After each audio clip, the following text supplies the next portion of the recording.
Hello friends, स्वागत है इस वीडियो में। आज का टॉपिक अलार्म साउंड चेंज कैसे करें। मेरे पास है xiaomi का फ़ोन। xiaomi के फ़ोन में अलार्म साउंड चेंज करेंगे, इस वीडियो में बताने वाले हैं। आप मेरे चैनल को सब्सक्राइब कर लीजिएगा और मेरे वीडियो को लाइक कर लीजिए। सबसे पहले आपको सेटिंग का ओपन करना है। यहाँ पे आपको क्या करना है, साउंड एंड वाइब्रेशन में क्लिक करेंगे, अलार्म साउंड पे जाएंगे और प्रोफाइल पे जाएंगे। यहाँ पे रिंगटोन में क्लिक करेंगे। यहाँ से जो अलार्म साउंड चेंज कर सकते हैं।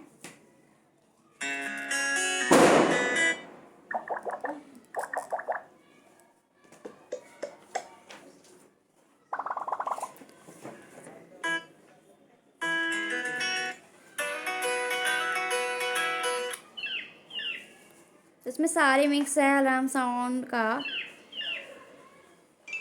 तो ये अलार्म साउंड है।